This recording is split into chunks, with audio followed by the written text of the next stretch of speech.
Hello student, आज का हमारा टॉपिक है हिंद महासागर की धाराएं। इससे पूर्व वाली वीडियो के अंतर्गत हमने प्रशांत महासागर की धारा तथा अन्य महासागर की धाराओं के बारे में अध्ययन किया था और आज हम अध्ययन करेंगे हिंद महासागर की धाराएं। तो देखिए, हिंद महासागर की धाराओं के अंतर्गत सबसे पहले हम दक्षिणी हिंद महासागर की धाराओं का अध्ययन करेंगे। उसके बाद में उत्तरी हिंद महासागर की धाराओं का अध्ययन करेंगे। जैसे हमने प्रशांत महासागर में उत्तरी भाग में उत्तरी विश्वोत्तरीय धारा का अध्ययन किया था और दक्षिण में दक्षिणी भाग में चलने वाली धाराओं का अध्ययन किया था।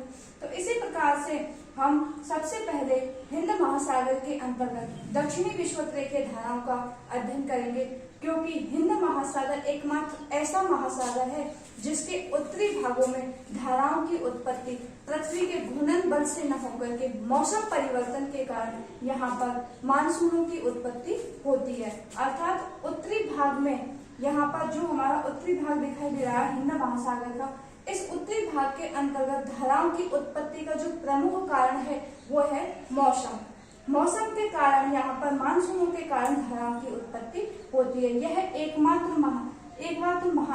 एकमात्र ऐसा महासागर है जिसमें मौसम परिवर्तन के कारण धाराओं की उत्पत्ति होती है। यहाँ पर केवल उत्तरी पूर्वी मानसून और दक्षिण पूर्वी मानसून की उत्पत्ति होती है, जबकि जो दक्षिणी भाग है हिंद महासागर का, उसमें पृथ्वी के घूर्णन बल के कारण धाराओं की उत्पत्ति होती है। तो सबसे पहले देखिए, जो हमारा यह है दक्षिणी विषुवत वाला भाग, दक्षिण ये 0 डिग्री है विषुवत रेखा के अंतर्गत, यह दक्षिणी विषुवत रेखा वाला भाग है दक्षिण विषुवत रेखीय धारा। सबसे पहले दक्षिण विषुवत रेखीय धारा की उत्पत्ति होगी। मुख्य रूप से दक्षिणी विषुवत रेखीय धारा की उत्पत्ति पृथ्वी के घूर्णन बल के कारण, किसके कारण? पृथ्वी के घूर्णन बल के कारण 10 से 15 डिग्री दक्षिणी अक्षांशों के बीच में धारा की उत्पत्ति होती है, जिसे हम दक्षिणी विषुवत रेखीय धारा के नाम से जानते हैं। तो ये देखिए, 10 से 15 डिग्री दक्षिणी अक्षांश के बीच तक दक्षिण विषुवत रेखीय धारा की उत्पत्ति होती है और यह मुख्य रूप से पश्चिमी भाग से प्रारंभ होती है। ऑस्ट्रेलिया के पश्चिमी तट से चलती है और आगे चल करके यह अफ्रीका तट से टकराती है। कहाँ टकराती है? अफ्रीका तट से टकराती है और अफ्रीका तट से टकराने के बाद में यह मुख्य रूप से दक्षिण की ओर मुड़ जाती है। कहाँ मुड़ जाती है? क्योंकि धाराओं की उत्पत्ति में यह सबसे महत्वपूर्ण कारक है कि कहीं भी जब स्थल का अवरोध हो जाता है तो धारा की दिशा में परिवर्तन हो जाता है। किसी भी भाग में जैसे तट से टकराने पर इसकी दिशा में परिवर्तन होता है, ये बात हम अध्ययन कर चुके हैं। स्थल का जहां पर भी स्थल में अवरोध पैदा होता है, इनकी धाराओं के सामने जब कोई तट टकराता है या कोई और भी स्थल विभाग जब आकर टकराता है तो टकराने से इनकी दिशा में परिवर्तन हो जाता है। तो जैसे ही यह यहाँ से चलती है और यहाँ आकर के जब टकराती है अफ्रीका के पूर्वी तट से टकराती हैं और टकराने के बाद में इनकी दिशा में परिवर्तन हो जाता है और परिवर्तन हो जाने के कारण यह दक्षिण की ओर मुड़ जाती है। दक्षिण में मुड़ने के बाद में यह द्वीप है हमारा मेडागास्कर। यह द्वीप कौन सा है? मेडागास्कर। और यहाँ पर है हमारा मोजाम्बिक तट। मोजाम्बिक देश है, मोजाम्बिक अफ्रीका का क्षेत्र है मोजाम्बिक। और यहाँ पर आकर के यह जलधारा मुख्य रूप से 2 भागों में बढ़ जाती है।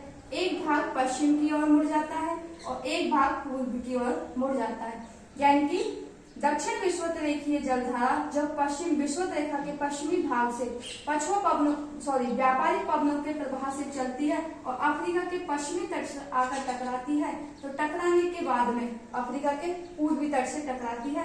टकराने के बाद में इसकी दिशा दक्षिण की ओर हो जाती है और दक्षिण की ओर हो जाने के बाद में यह 2 शाखाओं में बट जाती है। 2 शाखाओं में बढ़ जाने के बाद में यह हमारा द्वीप है मेडागास्कर।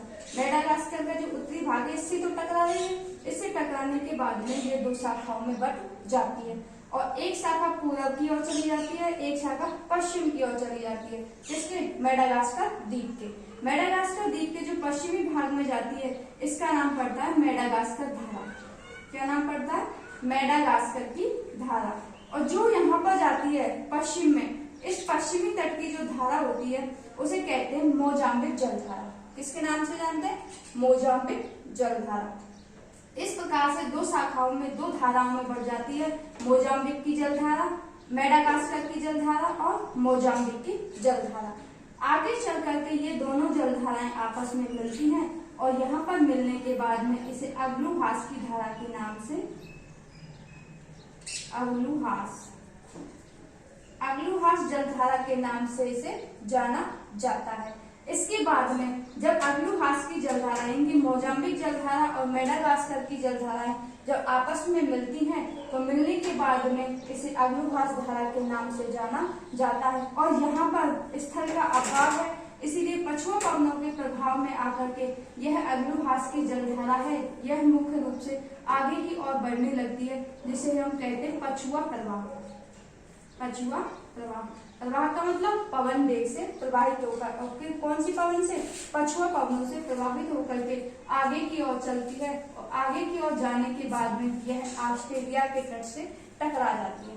और ऑस्ट्रेलिया तट से टकराने के बाद में यहाँ से चल रही है, तो इसीलिए यह मुख्य रूप से ठंडी जलधारा कहलाती है। इसे कहते हैं पश्चिमी ऑस्ट्रेलियन जलधारा, क्योंकि ऑस्ट्रेलिया का कौन सा तट है? पश्चिमी तट है, पश्चिमी ऑस्ट्रेलियन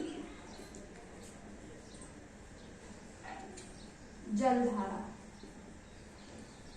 और पश्चिमी ऑस्ट्रेलिया, देखिए हमने जब प्रशांत महासागर का अध्ययन किया था तो उसमें हमने पूर्वी ऑस्ट्रेलिया की जलधारा पढ़ा था जो विषुवत रेखा से आ रही थी, इसलिए पूर्वी ऑस्ट्रेलिया की जलधारा गर्म जलधारा थी और यह दक्षिण की ओर से आ रही है, तो यह कैसी जलधारा है? ठंडी जलधारा। जो पश्चिमी ऑस्ट्रेलियन जलधारा है वो ठंडी जलधारा। ध्यान रखने वाली बात है, पूर्वी ऑस्ट्रेलियन जलधारा गर्म जलधारा है, जबकि पश्चिमी ऑस्ट्रेलियन जलधारा ठंडी जलधारा है। आगे चल करके यह जलधारा दक्षिण विषुवतरेखीय जलधारा में मिल जाती है। तो सबसे पहले दक्षिण विषुवतरेखीय धारा की उत्पत्ति होती है। अफ्रीका तट से टकराने पर इसकी दिशा दक्षिण में हो जाती है, दो भागों में बढ़ जाती है, मोजाम्बिक जलधारा, मेडागास्कर जलधारा, और दोनों आपस में आकर के मिलती हैं। मिलने के बाद में इसे अग्लुहास धारा के नाम से जाना जाता है। फिर अग्लुहास की जलधारा पछुआ पवनों के प्रवाह में आकर के आगे की ओर गति करती है और जब ये ऑस्ट्रेलिया के तट से टकराती है तो इसे हम पश्चिमी ऑस्ट्रेलिया की जलधारा के नाम से जाना जाता है। यह मुख्य रूप से ठंडी जलधारा है और आगे चल करके यह दक्षिण विषुवतरेखीय जलधारा में मिल जाती है। यह तो हुआ हमारा हिंद महासागर के दक्षिणी भाग की जलधारा। अब हम अध्ययन करेंगे उत्तरी भाग के अंतर्गत। उत्तरी भाग में मुख्य रूप से हिंद महासागर का उत्तरी भाग एक ऐसा है महासागर है, हिंद महासागर, जिसके उत्तरी भाग में मानसून की उत्पत्ति होती है और जो मौसम के परिवर्तन के कारण मौसम के प्रभाव में आकर के यहाँ पर मुख्य रूप से धाराओं की उत्पत्ति होती है, जिसे हम मुख्य रूप से दक्षिण पश्चिमी मानसून और उत्तरी पूर्वी मानसून के नाम से जानते हैं। दक्षिण पश्चिम मानसून और उत्तरी पूर्वी मानसून क्या है, अध्ययन करेंगे हम इसके बारे में। तो देखिए, दक्षिण पश्चिम मानसून मुख्य रूप से दक्षिण पश्चिमी भाग है, यहाँ से चलते हैं, यह है उत्तरी पूर्वी भाग।